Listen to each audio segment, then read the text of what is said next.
Hi friends, good evening. Holiday అని చెప్పి నేను మా వారు మా పాప కలిసి గుడికి వెళ్ళామన్నమాట. చాలా బాగుంది టెంపుల్ అయితే. ఆదిపోచమ్మ టెంపుల్ చూపిస్తాను ఎలా ఉందో. మొత్తానికైతే గుడికి వచ్చేసాము. చాలా ప్రశాంతంగా ఉంది. అక్కడ శివాలయం ఉంది, దుర్గమ్మ వారు ఉన్నారు. బోనాల పండుగ కూడా చాలా బాగా జరుగుతుందంట అక్కడ. చాలా బాగుంది. ఈ మియాపూర్ ఆల్వింగ్ దగ్గరలో ఉంది టెంపుల్. చూపిస్తున్నాను కదా, చూసేయండి. అక్కడ వేప చెట్టు కూడా ఉంది, రాగి చెట్టు ఉంది, అన్నిటికీ బోర్డులు పెట్టి ఉన్నాయి. గుడి మాత్రం పెద్దగా ఉంది. బోనాలు అలాంటివి జరిగినా కూడా ఎలాంటి ఇబ్బంది ఉండకుండా, అంటే బాగా స్పేస్ ఉందన్నమాట. అంటే మధ్యలో బోనాలు అట్లా తిరగడానికి ఉందన్నమాట.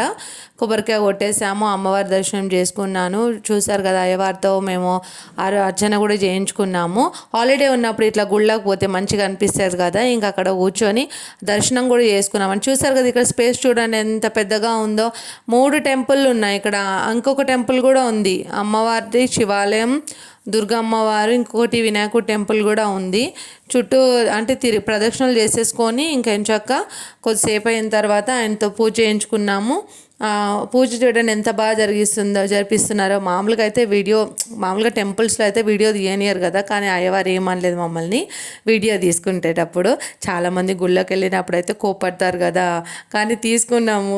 బాగుంది కదా, అమ్మవారి ఆశీస్సులు మీకు కూడా ఉండాలని కోరుకుంటున్నాను. అక్కడ నుంచి ప్రసాదం తినేసి అక్కడ పులిహోర పెట్టారనమాట. పులిహోర తినేసి వెంటనే ఇంకా అక్కడ ఉన్న దేవుళ్ళని కూడా మొక్కేసుకొని మెల్లగా ఇంటికి వచ్చేసాము. అప్పుడప్పుడు ఇట్లా టెంపుల్స్కి వెళ్తుండాలబ్బా, మనసు ప్రశాంతంగా ఉంటుంది. చూడండి, ప్రసాదం కావాలా మీకు కూడా?